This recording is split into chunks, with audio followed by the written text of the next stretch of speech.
in the Champions League and La Liga. Alex Kirkland was keeping an eye on this one for us, Alex. An opposition which isn't going to offer the same quality, which kind of then adds to the discussion as to whether or not you can read in too much into this. But in the end, Real Madrid get the job done, and that's enough.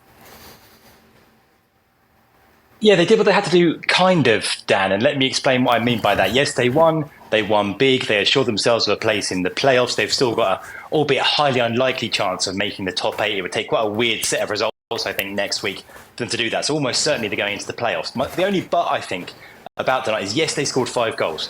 But, you know, watching this game, they could have scored 1 or 2 more. And goal difference could be a factor here, because looking at the teams they might face in the playoffs, there's quite a variety there in terms of quality of those potential opponents.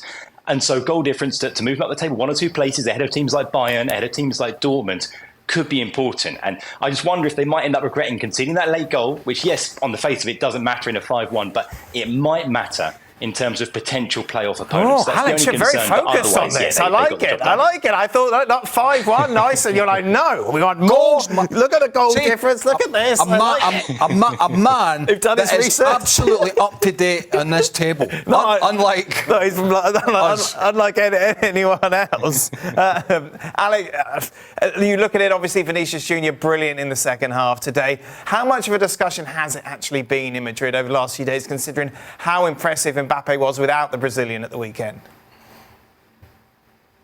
Yeah, it has been mentioned, and this has been a concern right since Mbappe come in. We know that Mbappe and Vinicius like to occupy the same kinds of spaces, you know, either drifting left or starting left and drifting inside. And it's true that when Vinny isn't there, Mbappe does look to have a bit more freedom. Mbappe admitted it actually in the press conference before this game yesterday. He said, look, he was thinking too much earlier in the season, thinking a lot, and part of that was him worrying about, am I moving too much into Vinny's spaces? Am I moving too much into Rodrigo's spaces? Now, he said that he's basically sorted that out now. He feels a lot more comfortable with seeing that in his performances. I think it's starting to work, certainly more than it was earlier in the season. But yeah, it's a conversation that's being had, certainly with an eye to the future, with next summer, you know, the talk that the Saudis will come back in for Vinny and how much of a problem that might be for Real Madrid. The player I really feel sorry for is Rodrigo, because he scored twice tonight, scored 2 really good goals, the most important goals as well, the first 2 in the game to get them on the way after a tough start. And he gets forgotten about because it's always about Mbappe and Vinny and Bellingham. And Vinny was actually named MVP of this game when really I think it should have been Rodrigo. Yeah, constantly in the shadow, isn't he, Alex? Like you and Sid Lowe, basically. So Alex will be back with us a little later on in the show as we'll be reflecting on those below the belt. 2 big comebacks, Barcelona really. and Atletico Madrid. Just a reminder, of course, La Liga action continues this weekend. Real Madrid away against Valladolid, and on Sunday, Barca take on struggling Valencia. All these games are live on ESPN+. Bayern Munich are also through to the next round, maybe not as high as they're expecting in the table. Keep an eye on this one for us with Stewart Robson, who joins us now. Robbo, explain this to us. How did Bayern lose 3-0? Well, the game started off, as you said, with flares, and it sort of delayed by 7 minutes, which sort of stopped the flow of the early part of the game.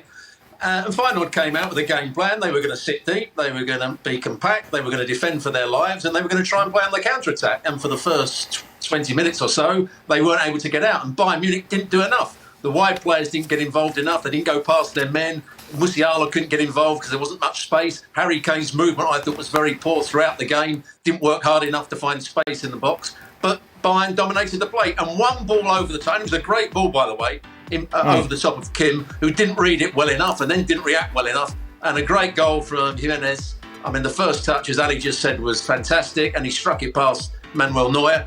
And from that moment on, it was always a struggle for Bayern. They did create chances, which they missed, but they just didn't have enough guile about them. And the more the game went on, the more you saw that Feyenoord believed they were going to get a result. They defended for their lives. The goalkeeper had a really good game.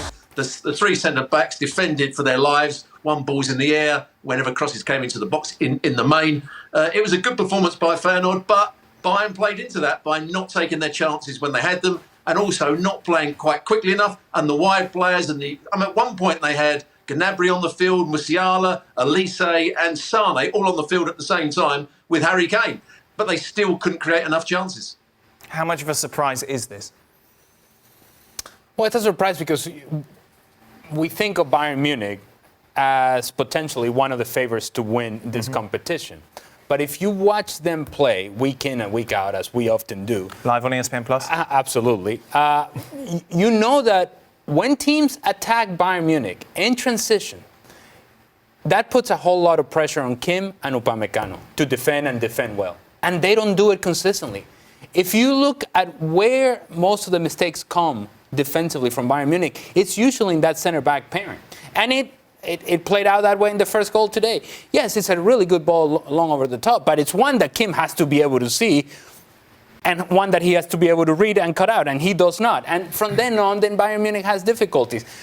There are vulnerabilities to Bayern Munich that haven't been exploited all the time this season in Bundesliga, but they're there. And if you're able to find those vulnerabilities time and time again, you're going to score against this team. Bayern Munich, having said all of that, still very much favourites, aren't they, to go on and win the Bundesliga this season? As we mentioned, of course, they have got a lead, a small lead over the defending champions, Bayer Leverkusen at the moment, 4 points. Just a word on Borussia Dortmund, inevitably, wasn't it, really, considering how terrible they've been. Lost yesterday in the Champions League. Nuri Sahin has been sacked as their coach. Robson with us once again to reflect on this 2-0 win over Zagreb. This is the game you were keeping an eye on as well, Robbo. 3-0. It was 3-0. Oh, yeah, 3-0. Sorry, I was just reading. We got it wrong. Robbo with us. Robbo, what do we learn from this game? Well, there's two players that came out of it very well. And Martinelli, who's had a lot of criticism for not going past his men on enough occasions and always coming inside and running into traffic. Well, he went down the outside for the very first goal. And it was well held up by Kai Havertz. But he did that continually. He also got an assist with a cross in from the other side of the field, on his right foot when he cut in. So he had a good game. It was a really excellent performance from him. And we're going to go to Kai Havertz, who, like Craig, I don't think is the answer for Arsenal's problems as a centre forward. But today he played well. He scored his goal. He led the line well. He set up the first one. He found little spaces down the side of defenders. His movement was good. With a little bit more, dynamism, I think he could have scored 2 or 3 more goals. But he just has that sort of air of laziness at times when the ball comes into the box. But overall, his general play was very good. And him and Martinelli were the sort of stars of the show. And of course, Declan Rice playing in that more advanced role, looked a threat. I think Craig mentioned it against Manchester United when he kept on making those runs in between the fullback and the centre half. He did that again today and looked a threat as he did with his goal. So a good performance by Arsenal, an easy performance by Arsenal, and one that will hold them in good stead coming into the next games. Yeah, exactly. Box tick, done, 3 points. We're not judging these teams, to be fair, not judging Arsenal against Dinamo Zagreb, not really judging Liverpool against Lille, Real Madrid against Salzburg. These games have gone the way we thought they would. Now, the Bayern Munich one was slightly different. That was a big surprise. But in terms of comfortable for Arsenal, particularly after Declan Rice gave them that early lead, that's exactly what it was. It was very, very comfortable.